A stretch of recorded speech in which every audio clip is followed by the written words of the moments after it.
Good morning. We ready to get started today? All right. I have some show and tell for you. Have you noticed the banner sitting up here this morning? Yeah, what? So this is my family crest. So I'm going to do a little show and tell. If you can't see, I'm sorry. We're going to put it up on the screen kind of for those who can't see this for one reason or another. I'm not going to ask you which one you can't see. This is our family crest. Several years ago, I got very interested in some of my heritage, where we came from. The name Baumgartner, anyone know what my heritage is? German. That's as German as it gets. Baum means tree, Gartner means gardener. So I can't imagine what my family did at one point way back when, right? So I started doing some research. I wanted to know, what was our family crest? What did it look like? What was its meaning? Well, this is it. And so what you see on the screen is the result of some research that we did. This was our family crest. And so I actually sent that. This is when I had money and disposable income, and sent it to an artist in Canada who actually put it on this banner that we hang in our house. And when we got the family crest, I want to know kind of what were some of the meanings of the things on the crest. So there's a few things that you'll notice. Number one, you'll see that there's a helmet. And the helmet, any guesses what the helmet might mean? Warrior. Yeah, you would think. It actually represents wisdom. I don't know why. How about the feathers? Listen, this is my family, not necessarily me, all right? How about the feathers on top of the helmet, over the helmet? Any guesses for that? Chicken. Yeah, that represents obedience. Strike two. All right, the big thing is the oak tree and the acorns. And I assumed, well, that has to do with the name, and it probably does to some degree. But the oak tree and acorns represent strength. And there's a fence around that tree, and it's a gold fence. And the fence itself represents protection and guardianship, and the gold represents generosity. So when you look at that list, I mean, that's just me to a T. I mean, that's exactly how I would describe myself, right? And I don't know if you've done any of this family history of your own, but when we had this made up, we had him put our last name, Baumgartner, at the bottom, but on the top, and it's not on the one on the screen, can anyone read what that says? Jehovah Nissi, which is the name of God that we're unpacking this morning. Jehovah Nissi means the Lord is our banner. And so that's why I put it over. Do you get the symbolism? It's a banner, and we put the Lord is our banner on top of it. But I've got to be honest, I didn't do a whole lot of research at the time to get deeper into this name, Jehovah Nissi. Jehovah Nissi is another one of the names of God that shows up one time. It's in the book of Exodus chapter 17. So turn with me to Exodus 17. We're going to start in verse 8. In the story of Exodus, the Israelites have been released from Egypt. They've gone through the bitter waters of Marah. They've received manna and quail from heaven. Moses has stricken the rock because the people were thirsty, and water has poured out of it. And now we come to the story for this morning. And it's a story that has some long history. Because in verse 8 it says, while the people of Israel were still at Rephidim, the warriors of Amalek attacked them. Now, the warriors of Amalek were descendants of Esau. Now, who was Esau? Anyone remember who Esau was? He was Jacob's brother. Now, Esau was a man who felt as if everything in his life had been taken from him, because everything in his life had been stolen from Jacob. And he had every reason to be upset. What's that? What was I saying? Oh, from Esau, yes. Esau, everything had stolen. Jacob had taken everything. And Jacob was now the favored one. Esau felt like he was supposed to be Jacob. When we talk about the history of Israel, what do we say? Abraham, Isaac, Jacob. We don't say Abraham, Isaac, Esau, but Esau felt like that's how it should be. He's the one who should be the one in Jacob's place. Well, the warriors of Amalek are descendants from Esau. This is a long time after all of that stuff, but the Amalekites still held this resentment against Israel, against the people of Israel. And so they attack Israel. And Moses in verse 9 commands Joshua, choose some men to go out and fight the army of Amalek for us. Tomorrow I will stand at the top of the hill, holding the staff of God in my hand. This is not the staff of God. This is the broomstick. But this is as close as I could find on short notice. I do not have access to the staff of God. So we're going to pretend and if we did, I wouldn't bring it here for sure, right? I'd set up a booth for you to come see the staff of God. So Moses tells Joshua, they're attacking us. And he says, Joshua, I want you to get an army together, and you are going to go fight the Amalekites. What's Moses going to do? Take a stick and stand on a hill very, very far away. Joshua must be thinking, thanks. But Joshua does what he's told. He gathers the army. Verse 10, so Joshua did what Moses had commanded, and he fought the army of Amalek. Meanwhile, Moses, Aaron, and Hur climbed up to the top of a nearby hill. And as long as Moses held up the staff in his hand, the Israelites had the advantage. But whenever he dropped his hand, the Amalekites gained the advantage. So you understand what's going on here, right? Moses is standing on top of the hill, and as long as he holds the staff like this, what happens? They win. They're winning. But when he drops his hand, they start to lose. So this is a very simple equation. What must happen? He must keep his arm up. But that sounds really simple, right? Have you ever tried it? I was going to have you all try it now, but I didn't want to embarrass everyone, particularly myself. My arm is already getting tired. After a few minutes, what starts to happen? It gets really tired. This battle, I'm just going to give you a little foreshadowing, lasts from morning till evening. All day, and the Israelites counted, they didn't count like by how my kids count summertime, which begins at 2 in the afternoon. They started very early. As soon as the sun was up, they were up. That's when the day started. And as soon as the sun went down, it was over. Well, that's a long time. How many hours do you think that is? Just someone who's good at the math thing, tell me. Yeah, 15, 16, at least, 12 hours, 10 hours. Can you imagine? For 10 hours, holding a staff and if you don't do it, what's going to happen? Stakes are high, aren't they? So now all of a sudden what Moses is doing doesn't sound so wimpy, does it? Moses is incredibly important to what's going on down in the valley. As long as the staff is held high, they win. But Moses is not strong enough to hold the staff for hours. So we know what happens. What happens? Verse 12.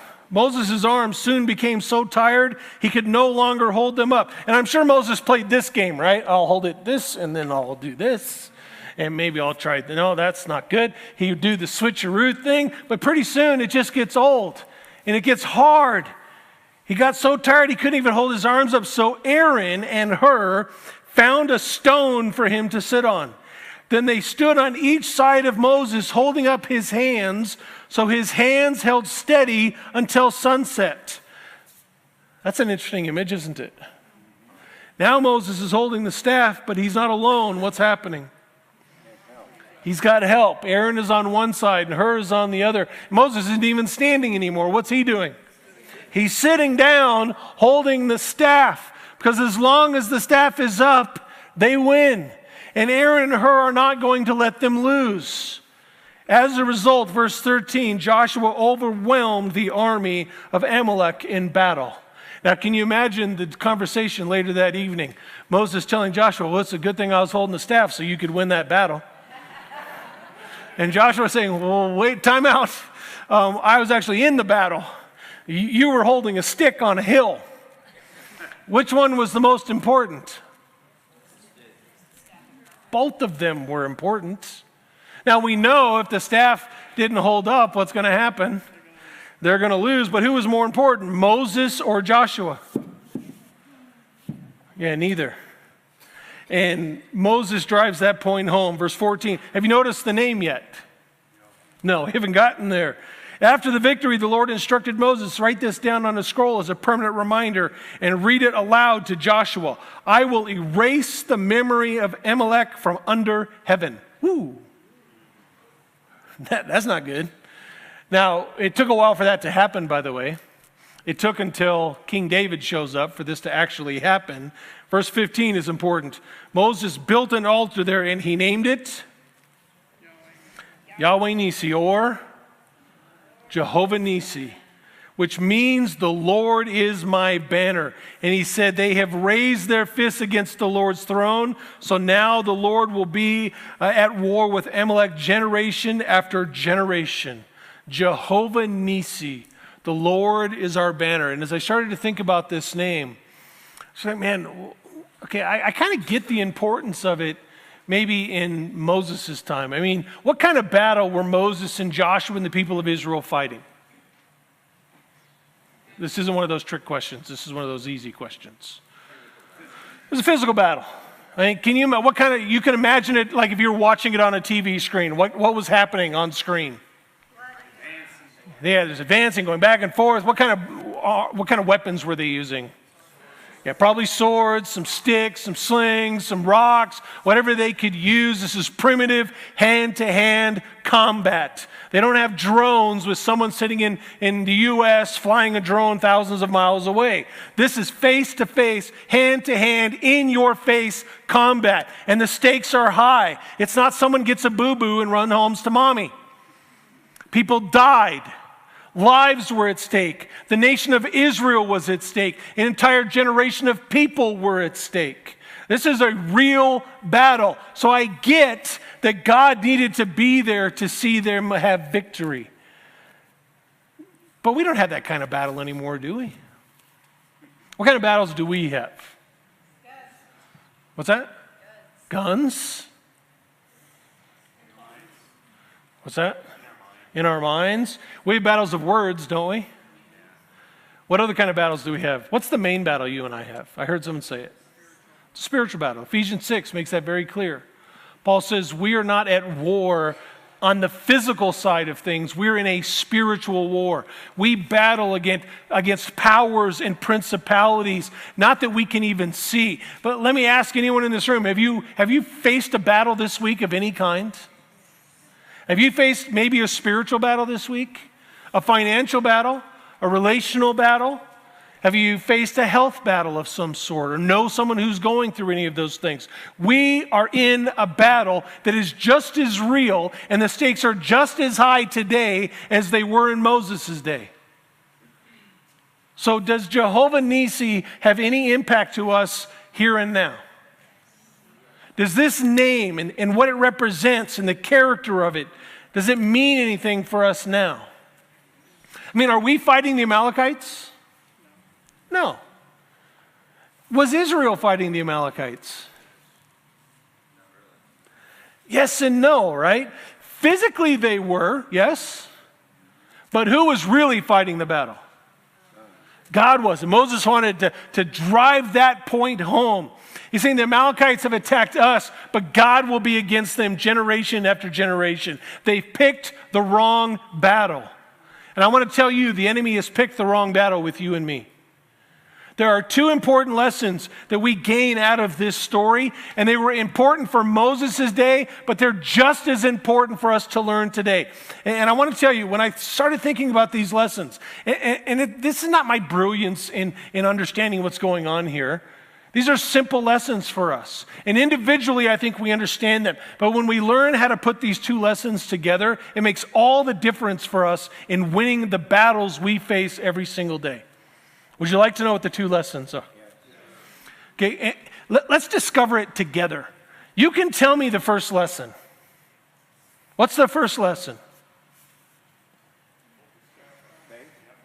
Okay, we got to hold the staff up, yes. But something happened when Moses held the staff up. Yeah, what happened to Moses as he held the staff up? He became weak and tired, and he couldn't do it anymore. Anyone ever feel weak and tired as you fight your battle? How do you think Moses felt on the battlefield?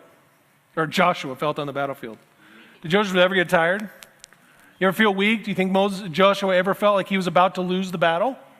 Yes, we know that because when the staff went down, they started to lose. And in that moment, I don't think Joshua had a lot of time to look up on the hill and say, oh, Moses' stick is falling, so just hang on for a second. What did Moses or Joshua feel in the middle of the battle? I'm losing. I'm losing this battle, and I don't know why. We had the upper hand a second ago. The guy I was fighting hand to hand, I was beating him like no tomorrow. Now all of a sudden, he's gained the advantage. We don't always understand what's going on behind the scenes, do we? But do we ever feel like we're losing the battle? Yes. Moses' key lesson is you don't fight the battle alone. Ever. If you fight, oh, this is a good pointing stick right here. If you fight your spiritual battles on your own, you are destined to lose. Did you hear me? You are destined to lose if you try and fight your spiritual battles alone. Moses could have said, no, I got this. Aaron, I don't need your help. I'm strong. I'm showing weakness if Aaron or her come and help me out. I got this. I will figure it out. Anyone ever said those things internally? I'm not the only one. I don't need, if I ask for help, it's a sign of weakness, right? It means I don't have this thing. Can I tell you a secret? You do not have this thing. You are not designed to win this battle on your own. From the very beginning, I got to preach with a stick more often. You are not designed to win this battle from the very beginning. Adam was not designed to be alone. God said it is not good for Adam to be alone. I will bring someone to help him. Jesus never sent his disciples out one by one. How did he send them? At least in pairs. At least with somebody who's going to go into battle, into spiritual battle together. And even then, sometimes they couldn't figure it out. We need one another to fight this battle. Ecclesiastes 4 says, you don't fight alone. 2 is better than, and 3 is even better. It says a triple braided cord is not easily broken. How many people should you put around you to help you in your spiritual battle? As many as you can get is the answer. Start with 1 and then keep growing from there. You do not fight this. If Moses couldn't hold the stick up, and if Joshua couldn't win the battle on his own power and his own strength, who do we think we are? Jesus didn't even do it alone. Jesus had 12 guys helping him out. So who do you think you are? Right? All right, that's lesson number 1. Lesson number 2, and this is important, and we know this lesson. Deep down in our soul, we know this lesson. Anyone have an idea? Who wins this battle? God wins the battle. God wins the battle. You don't fight the battle alone, you fight it together, but God wins the war. Who gives us victory? Is it the fact that Moses held up the staff? What was it? What did the staff represent? God. And as long as we hold God up as Jehovah Nissi, the Lord our banner, the banner over us. Now, banners in Moses' time had significance. When you held a banner up in war, as long as the banner was up, what? You're still in the fight. But as soon as a banner went down, your side is out. We should know this. Our history is built on this. The song we sing at every baseball game, every football game, every time a flag goes up and we sing the national anthem, what is the point of the national anthem? The flag was still there. As long as the flag is there, as long as the banner is still there, as long as the staff was held high and the staff represented God, God won. As soon as you took God out of the picture, they lost. The Lord, our banner, He wins the fight. God wins when we hold Him up. God wins the war. But this is interesting. We fight the battle, but God wins the war. Well, that doesn't sound fair. Remember Joshua and Moses having that conversation? I won the battle. No, I won the battle. No, I prayed for you. You won the battle because I've been praying for you. It's my prayers that made all the difference in your life. You're winning this battle because we're having coffee and I'm telling you all this great wisdom. If you would just listen to that wisdom, you'd be much better. Who's winning it? God is winning it. Whose banner do we raise? My banner? The church's banner? Your banner? Whose banner do we raise? We raise God's banner because He wins the battle. See, the battle plan for Moses' day is no different today. You fight the battle with other people, and you let God win the war. John 16:33. I want you to listen to what Jesus said. If I can find John 6. Oh, yeah, I bookmarked it. Jesus says, I have told you all of this so that you may have peace in me. Here on earth you will have many trials and sorrows, but take heart because I have overcome the world. A couple interesting things Jesus says there. He says, I want you to take heart. In this world you're going to have what? Many troubles, many trials, many sorrows. You're going to have hardships. Life is not going to be easy. If anyone told you that following Jesus was going to make your life easy, I'm sorry to tell you they lied. But it's the second part that's important. Are we going to have battles and struggles and trials and tribulations and troubles? Yes. And we need to fight them with people by our side. But he says, take heart because I have overcome the world. Who wins the war? Jesus does. See, these two lessons are important independently. You don't fight alone, and God wins the war. Now, I got to tell you, I've struggled with those two things because they sound like they don't go together. Who's fighting the battle? I am. I'm in the battle. Joshua was in the battle, but who's winning the war? God is winning the war. And I'll be honest with you, what I really want to say is, well, if God's just going to win the war, can I just not fight the fight? If God's ultimately going to win, why do I have to go through the battle, right? Wouldn't it be better? Isn't that part of our prayers? We don't pray so much, God, help me through this struggle, as God, would you just take the struggle away? I'd rather not fight the battle. And could that have happened in Joshua's day, in Moses' day? Could God have just said, you don't even have to fight them? Why did he make them go through it? What happens? And God did this with the Israelites for a while. They didn't have to fight anything. They had peace. God just took care of everything. They had nobody attacking them, no one against them, no one. In Solomon's day and in David's day, after David was finished with all the battles and he won everything, and then Solomon came along and there was peace on earth, there were no problems. And they fell away and they didn't good. And we don't need God because I can run down to McDonald's and have food in 5 seconds. Good luck. Yeah, well, okay, 5 minutes. Once I get to the line, right? The point is, if we're not fighting battles, we don't think we need any help. The battles create character in us. Yeah. We need God to put us in battles so that we can learn to depend on Him. So what's your challenge this week? Man, you guys are just, oh, you don't need me. Here's number 1. Find some brothers and sisters in arms to fight this battle with you. If you were trying to fight this battle alone, find somebody fast. Find them. Moms, find other moms. That's what MOPS is all about. You get a bunch of preschool moms, and I hear this all the time. Well, I've got a preschooler. I can't be around other preschool moms. They'll drive me crazy. No. You get to commiserate and share what's going on. That's why we have groups. If you're going through addiction, that's why you find other people are going through that addiction, because you're going through the same battles.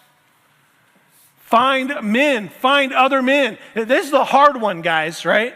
Because what do we tell ourselves? I don't need a map. I can find it. We're not lost. I know exactly where we are. We're right here. That's where we need to be. I'm struggling with. Right? Guys, you need other men. You need other men. If you don't know how to do it, find a Caleb's Heart guy. If there's a Caleb's Heart guy in the room, raise your hand. Find one of these guys and say, I need to get connected to other men. I need to figure that you cannot do this alone.